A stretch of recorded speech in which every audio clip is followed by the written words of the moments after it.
வேலின் மேல் ஆணை. நரசிம்மர் அவரோட அங்கவஸ்திரத்தால் சிவகாமியோட கண்ணீரை தொடச்சிக்கிட்டே, நினைக்க நினைக்க எனக்கு ஒரு விஷயம் ஆச்சரியமாக இருக்குன்னு சொன்னார்.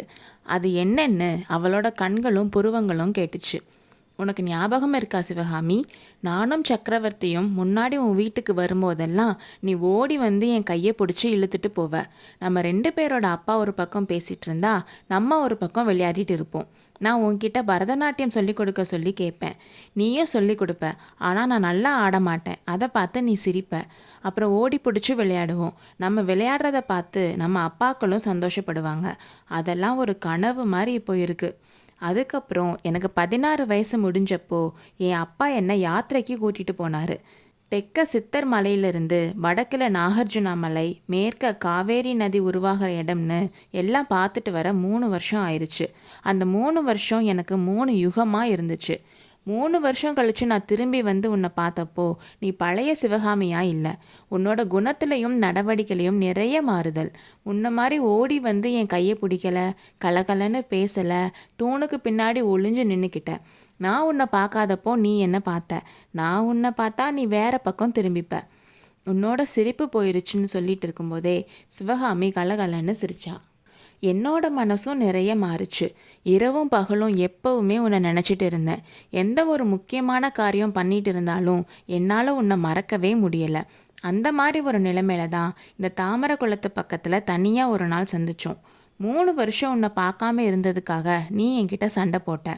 உன்னை இனிமேல் மறக்கவே கூடாதுன்னு சத்தியம் வாங்கினேன். எனக்கு சிரிப்பு தான் வந்துச்சு. ஏன்னா ஒரு நிமிஷம் கூட உன்னை மறக்க முடியாமல் கஷ்டப்பட்டது எனக்கு தானே தெரியும். அதுக்கப்புறம் இன்னைக்கு தான் குளக்கரையில் பார்க்குறோம். நீ இங்கே இருக்க மாட்டியான்னு ஆசையில் தான் வந்தேன். வந்து பார்த்தா நீ இங்கே தான் இருக்க.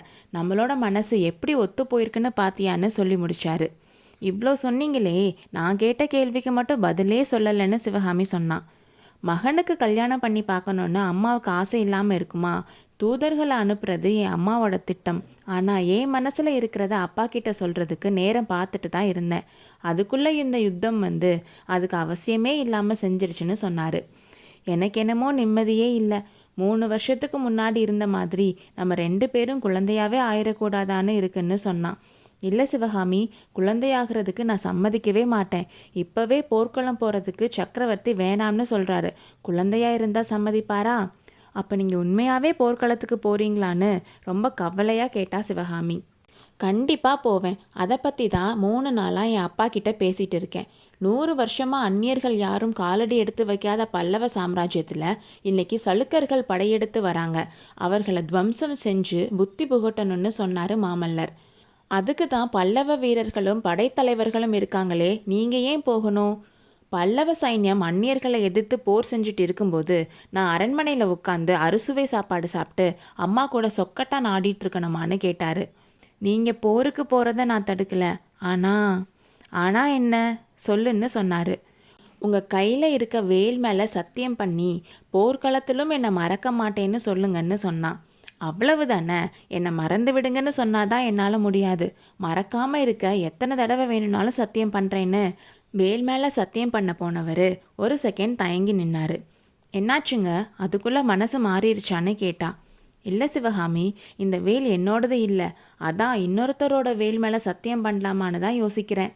உங்களோட வேல் இல்லையா? அப்புறம் யாரோடதுன்னு சிவகாமி கேட்டா. மதையானக்கிட்ட இருந்து வேலெறிஞ்சு உன்னையும் ஆயனரையும் காப்பாத்தினானே, அந்த வீரனோடது. அவனை நேரில் பார்த்து கொடுக்கணும்னு வச்சுருக்கேன். 3 நாளாக அவனை தேடிட்டு இருக்கோம். ஆனால் எங்கே இருக்கான்னே தெரியலைன்னு சொன்னார்.